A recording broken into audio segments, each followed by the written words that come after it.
Hello everyone, welcome to From the Star Wars Home Video Library. I'm your host Nathan P. Butler, and this time we are taking a look at the very first VHS and Betamax releases of Star Wars, aka Episode 4, A New Hope. Now, we've already seen that VHS and Betamax were not the first formats you could get this film on for your home. You might have managed to get your hands on a 16mm copy that was sent out originally to prisons, military bases, and whatnot, libraries and things like that. Or you might have wound up buying a legitimate purchase of an 8mm Super 8 copy, the two different reels that together, when you bought both, gave you an abbreviated 35-minute or so version of A New Hope. The first time, though, that you could see the entirety of the film on home video without having to manage to get your hands on a 16mm film projector and one of those particular prints, or one of those illegal 35mm versions that were floating around out there that were supposed to stay with theaters that some collectors, like bigwigs in Hollywood, managed to get their hands on. The first time to see it was on VHS and Betamax. And notice I'm talking about both here. We tend to stick with VHS, but I think it's important to note that at the time that Star Wars first hits VHS, any of the films in any form, the format war was still going on. VHS versus Betamax. Knocking into each other, trying to knock each other down to see which would dominate that era. We know VHS eventually did. It's the same thing as what happened with HD DVD and Blu-ray. They're butting heads till eventually HD DVD falls by the wayside, Blu-ray wins the day. In this case, we have sort of a weird situation. First off, you can't see the film on VHS in 1977. In fact, you can't anytime in the 70s. And you would think that maybe, they'll release it like they do these days, right? A new film's coming out in 1980. Release it, let people catch up before they go and see The Empire Strikes Back. No, that did not happen. Instead, the very first Star Wars VHS and Betamax release came in 1982. That's right, 2 years after The Empire Strikes Back was in theaters and 1 year prior to Return of the Jedi hitting the big screen. Now, in that year, 1982, got a lot of caveats here, don't we? There were actually two different releases on VHS and two different releases on Betamax. The reason for that is fairly simple. They decided to release Star Wars on home video to video stores first for rental only. Then they put it out at retail. Back then, the way that most people wound up watching home videos when it came, or what we call home video, VHS of theatrical films, was they would go and rent it from a video store. These days we think of Blockbuster and Hollywood Video, rest their souls. But this was such a big release that they did want to put it out there for sale for people who wanted to pay a pretty penny to watch it in their home. The result was two video releases months apart. In May, we get the VHS and Betamax release only to rental outlets, supposedly only for rental. We'll get to that in a moment. In September, we get a retail release that you can actually buy for your home, which again was very rare for people to do at the time, at least compared to much later in VHS's life cycle. This original VHS release was this one.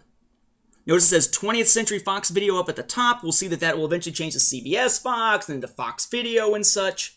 This is that original release. Notice it is stereo, but mono compatible, so it has the stereo sound mix from the theater. We notice that that is different from the mono one when we looked at the 16mm version of the film. And at the bottom, of course, it says Video Rental Library in huge, bold letters. You are supposed to rent this, not buy it. You hear that, video stores? You rent it to people, you do not sell it to them. Oh yeah, they really didn't follow that. This is the VHS version. If you look at the tape itself, it's got that cool, dark, kind of a black, grayish background there with the red logo. Same thing on the front. And you've got that weird mismatched color here for the top, for the part that folds as you stick it into the machine. That's the VHS version. I showed you that on the inside specifically because I know a lot of people haven't seen Betamax tapes. In fact, some people haven't seen Betamax tapes before, let alone Star Wars Betamax tapes. This is the Betamax edition of the same thing, of that original release. A little bit smaller, right, by comparison, because Betamax tapes are smaller. Looks like this. Okay, a little bit stubbier and such. Same concept, at least as far as this label goes. No label on the other side. This one in particular, assuming I'm understanding correctly about the way that the reels work on Betamax, this one has not been rewound, and since I don't own a Betamax player, it will never, ever be rewound. So it will remain perpetually near the end of the film, apparently. But that's the Betamax version of the same thing, this video rental version.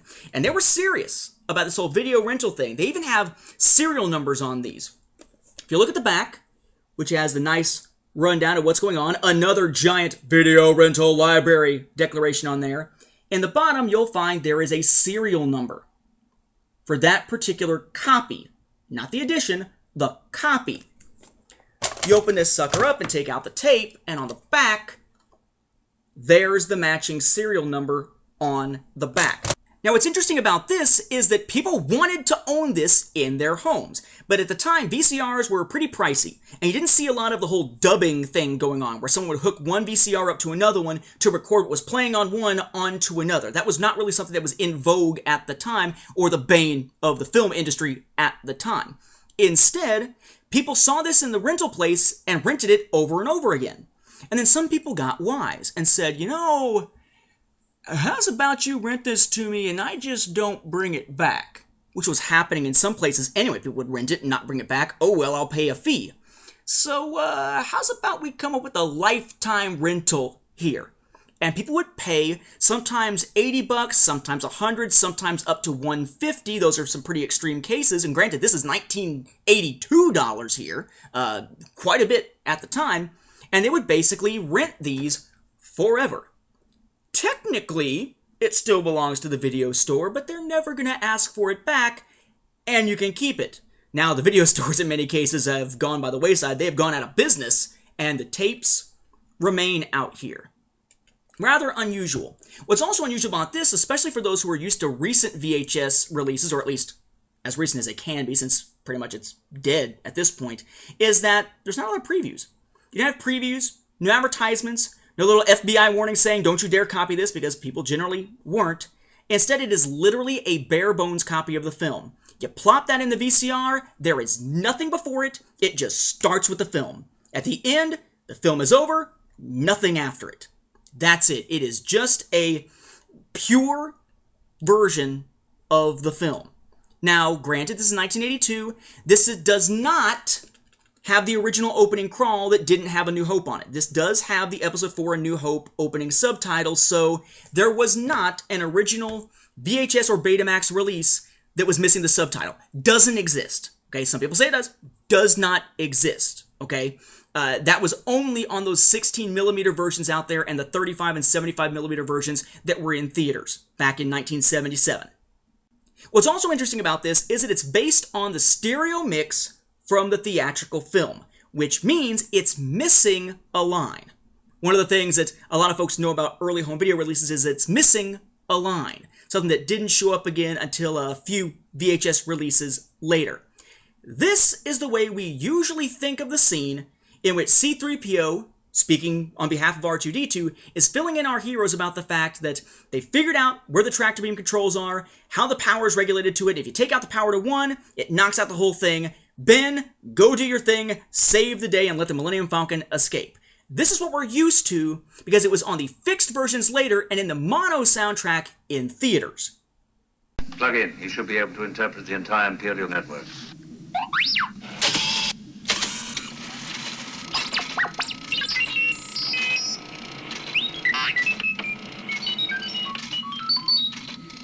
He says he's found the main controls to the power beam that's holding the ship here.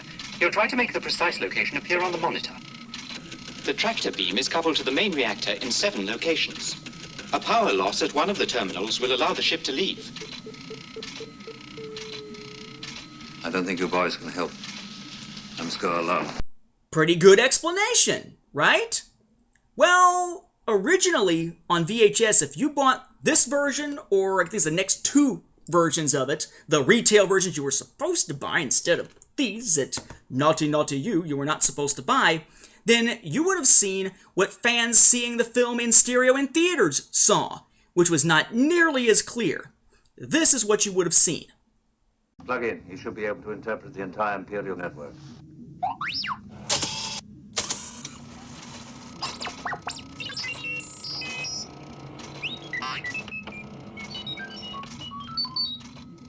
He says he's found the main controls to the power beam that's holding the ship here.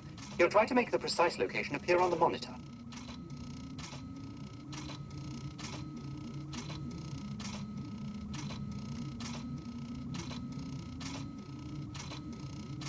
I don't think your boys can help.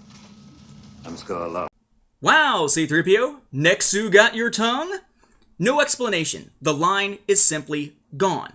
Now, I should note here that if you have this version of the original trilogy on DVD, right, which would be this little slim case version of A New Hope here, or if you have this version, that's the Best Buy tin, so this version, or its full screen counterpart, which would be this version, then you have that bonus disc with the so-called unaltered version of A New Hope. We dealt with this previously in an earlier episode. Suffice to say, it's not really an original early version of it. They took a Laserdisc master and then they swapped in a couple of things from really good film versions of the film in order to make it look like the original opening without A New Hope on it was there, and that C-3PO's line was really missing in the version they got this from.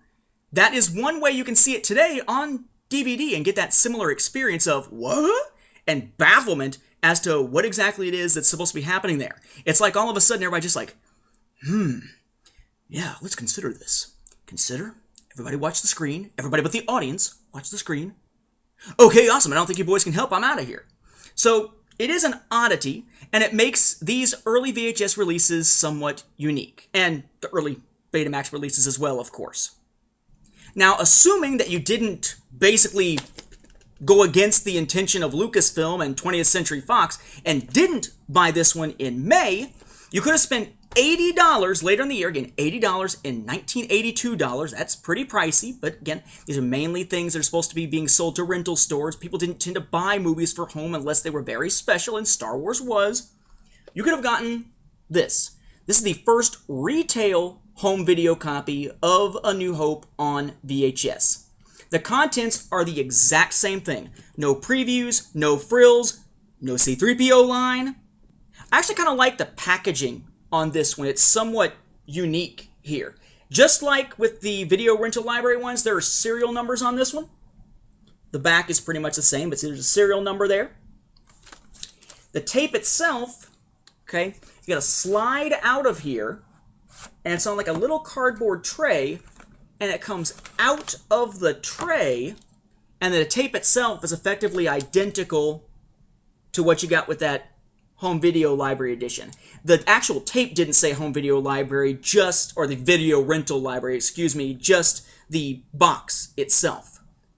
Notice, by the way, that this one also has 20th Century Fox Video on the top. The very next year, in 1983, after the merger and everything with CBS, you had CBS Fox up here in the corner, essentially the same cover, slightly different method of dealing with the sliding in and out, and they released yet another version of A New Hope on VHS. Again, same tape, still missing C-3PO's line. That one's actually a little tougher to come by. I have never seen one in person, but eventually I'm hoping to get my hands on a copy of it.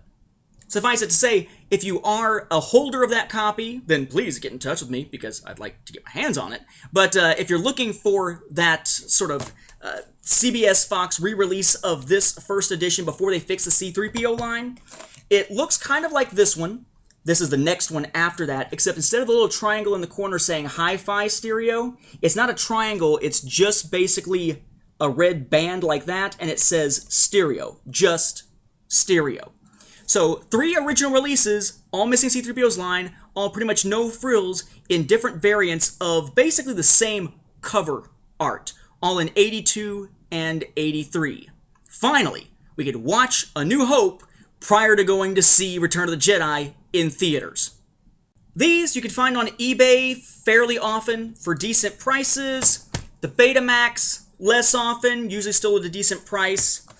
These, they're less often found on eBay.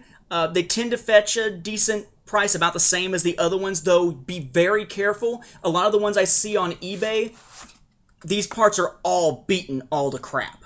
They're just not as sturdy as the clamshell case that you get with these, so over time, a lot of people's copies have been beaten up, and now those beaten up copies are winding up on eBay. Make sure you see a picture before you buy these.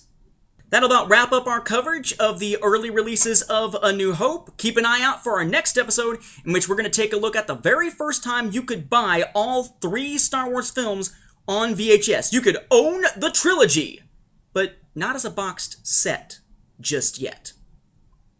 With that, we'll wrap up this episode. Thank you for watching, and may the Force be with the home video viewers.